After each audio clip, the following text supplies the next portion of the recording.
Today, our guest is none other than the world famous and my good friend, Dr. Drew Pensky. Welcome to the show, Drew. Good to be here. I think I'm a better friend of this cat than you are of me. That's big talk. Already, and I've known this cat about 5 minutes. You're talking. We are the bestest of friends of all time. We had a animal medium in the other day, and she said that Rumblebean, that's Rumblebean, by the way. Rumblebean, Drew. Yeah, I'm listening. His favorite thing in the world is to be with his father on the couch. Look at this. This is a friendly cat. He is a great guy. Rumblebean, the friendly cat, the friendliest cat we know. I'll write that right now. I just sing too. Yeah.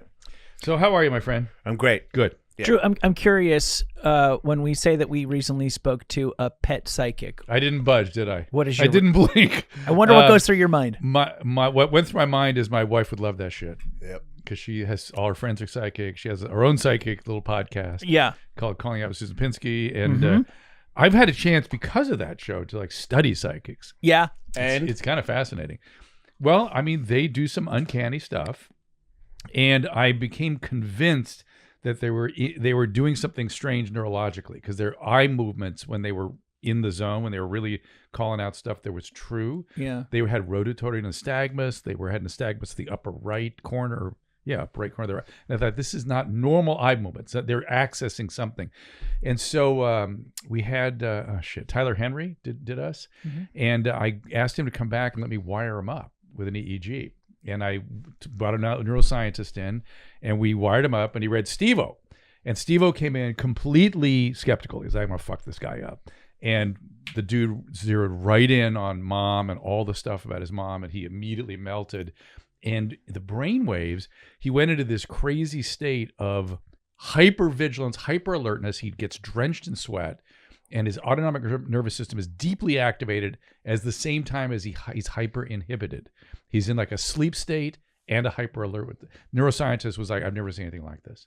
So they do something. They're into something. And what does that mean? Right. What do they do? My suspicion is they are able to access that the shit goes on amongst us, communications that we are not aware of consciously, and they're good at accessing that stuff. A higher level, a higher frequency of intuition. Like I had a thing about a couple of days ago. I came home and I said, listen to my wife, I go, I don't know why I need to mention this to you, but I'm bothered by this dream you described to me 9 years ago. 9 years ago. And she goes, I just had another one just like it 2 days ago. I've been afraid to tell you. And I was like, I don't know where that came from. What is that? Yes. So whenever you say, psychic animals, psychic people, I go, okay, it's something. I don't know. I had a dream the other night where my balls are hairy, and I was like, whoa, that's weird. And then I grabbed the hair and pulled it all out with one shot. And I was like, fix that. Look at you. Back to hairless. You got again. balls. Yeah. Yeah. Hairless. With one, and I was like, it was kind of like, you ever have a tooth dream where you pull your tooth out? Yeah. I know it's very common. I have not had that dream. It was ball hair. Yeah. So in the tooth dream, there's sort of anxiety where you spit the teeth out and stuff, right? I always feel a loose one, and then I push them, and then they all come out. Right. And so is this one with the balls? Is it more of a... Okay, I have a question, because I think my intuition tells me this is an important question. Okay. Was it painful? Was there resistance? No. Or they just went?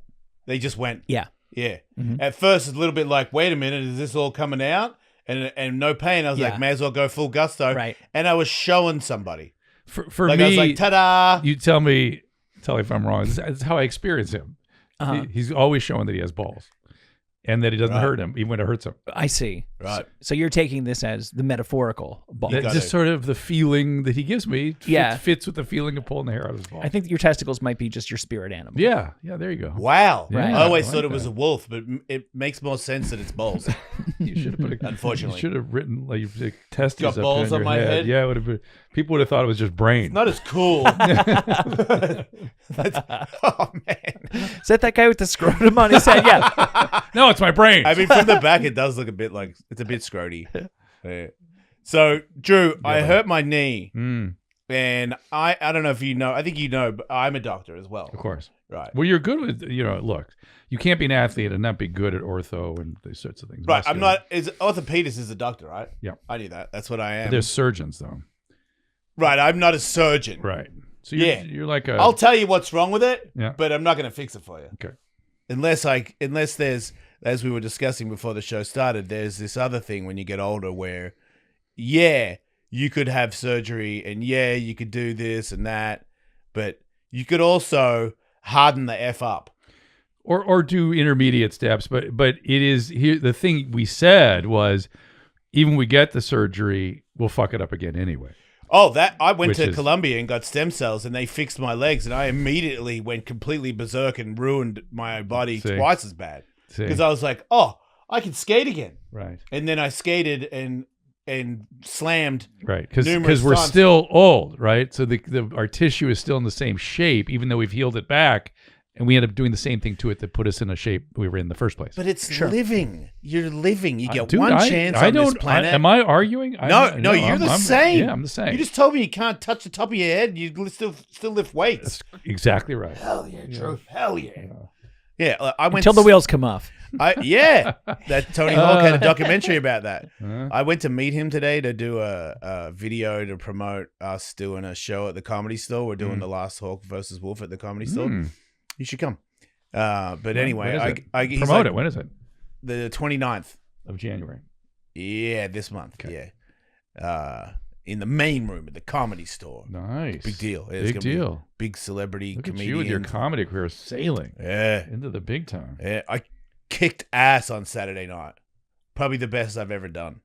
Good for you. Yeah, I'm feeling pretty good about comedy. Good. But Tony was like, I'm going to be in Huntington Beach if you want to, because he lives way further than that. And if you want to film this bit. And I was like, oh, cool. And he says, I'm going to be at the Van skate park. So I go, oh, okay, I'll go. And I haven't skated for a while because I've been doing a lot of other stuff. And I was like, I'll bring my stuff because you never know. If you're going to meet with Tony, you got to bring your stuff. Sure. So I bring my stuff and I get to the parking lot and I'm like, oh, this is just, for some weird reason, I thought maybe the Vans skate park in Huntington Beach had like a facility where you did other stuff besides skate, but it's a skate park. That's it. And I was like, oh, I cannot walk. Like a cement. Yeah. It's got a vert ramp as well, but it's mainly this big giant cement thing, which is crazy because I've been there like 4 or 5 times and I always walk by the big cement thing because it's a bit past my time.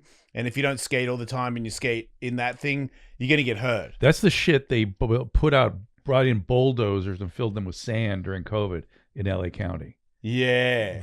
Not this one because it's private. It's Orange County too. But that's how fucked up LA County was during COVID. Yeah, that's ridiculous. I think they did that to Venice too, right? It's LA County. But disgusting. Remember it, people. Be pissed. Remember the excesses. Wait, do we have to be pissed? Yes, you have to be pissed. What about? Can I be happy? You can be happy, but be pissed about that. Right, but I don't want to be. I don't. You don't. I'm not good when I'm pissed, Drew. Have you had somebody hypnotize you or something? I'm not a good guy. You mentioned the word anger, and he goes into this. I can't be pissed. I'm just not. Well, that sounds like a guy who's one step closer to the edge, and he's about to break.